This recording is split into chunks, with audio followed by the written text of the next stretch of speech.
অভিশপ্ত সেই বাসা মোহাম্মদপুরের ৪৫ নম্বর রোডের রহস্য।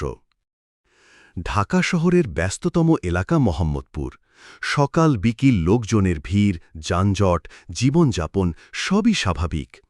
কিন্তু এই শহরেরই এক অলিগলিতে আছে এমন একটি বাসা যেখানে দিনের আলো ফিকে হয়ে যায় রাতের অভিশাপে। ৪৫ নম্বর রোড। এলাকার মানুষের কাছে এটি পরিচিত অভিশপ্ত বাসা নামে। আজ আমরা জানব কেন এই বাড়িতে কেউ থাকতে চায় না, কেন এখানে একের পর এক মৃত্যু ঘটে, আর সত্যিই কি এখানে অদৃশ্য কেউ আছে। পর্ব ১। প্রথম ঘটনার শুরু। এই বাড়ি নির্মাণ হয় ১৯৯০ সালে। প্রথম মালিক ছিলেন এক সরকারি চাকরিজীবী মো শৌকত হোসেন। তিনি বাসায় ওঠার মাত্র ৩ মাস পর তার স্ত্রী রহস্যজনকভাবে আত্মহত্যা করেন সিলিং ফ্যানে ঝুলে। প্রতিবেশীরা বলেছিলেন ওই রাতে তারা স্ত্রীর চিৎকার শুনেছিলেন, কিন্তু দরজা ছিল বন্ধ। আত্মহত্যার কারণ পাওয়া যায়নি। শৌকত সাহেব এই ঘটনার পরই বাড়ি বিক্রি করে চলে যান চট্টগ্রামে। পর্ব ২। দ্বিতীয় পরিবার এবং মৃত্যুর ধারা। পরবর্তী মালিক ছিলেন এক ব্যবসায়ী রফিকুল ইসলাম।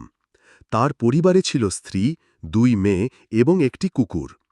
একদিন তার ছোট মেয়ে হঠাৎ অসুস্থ হয়ে পড়ে। কোনো রোগ ধরা পড়ে না, কিন্তু সে শুধু বলে, আমাকে রাতে কেউ দেখে, দরজার পাশে দাঁড়িয়ে থাকে। ১ মাসের মধ্যেই সে মারা যায়। এরপর শুরু হয় স্ত্রীর মানসিক সমস্যা। পরিবারটি মাত্র ৬ মাসের মধ্যেই বাড়ি ছেড়ে চলে যায়। পর্ব ৩। স্থানীয় গুজব ও তদন্ত।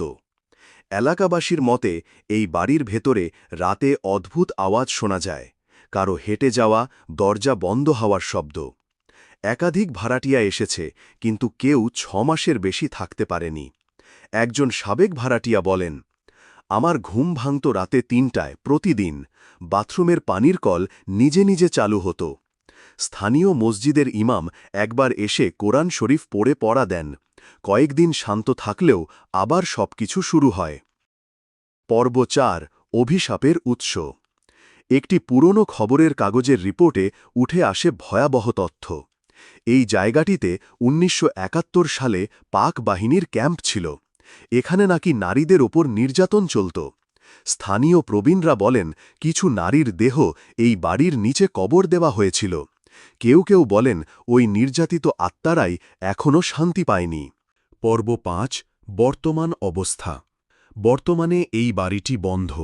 গেটে তালা ঝুলে আছে, জানালায় ধুলো মাখা পর্দা। রেল এস্টেট কোম্পানির কেউই এই বাড়ি ভাড়ায় নিতে চায় না। অনেকে এটি ভেঙে ফেলতে চেয়েছে, কিন্তু কোনো কারণে কাজ এগোয় না। এলাকার একজন বলেন, এই বাড়ির সামনে দিয়ে গেলেও শরীর ঠান্ডা হয়ে যায়। শেষ কথা, ভয়, বিশ্বাস ও বাস্তবতা।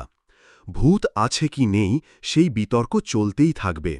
তবে ৪৫ নম্বর রোডের এই বাড়ি যেন নিঃশব্দে বলে যায়, সব কিছুই বিজ্ঞানে ব্যাখ্যা করা যায় না। কিছু কিছু কাহিনী শুধু অনুভব করা যায়। আপনি যদি কখনো মোহাম্মদপুর যান, ৪৫ নম্বর রোডের পাশ দিয়ে হেঁটে যাবেন, আর ভাববেন সত্যিই কি কেউ আপনাকে অনুসরণ করছে না তো।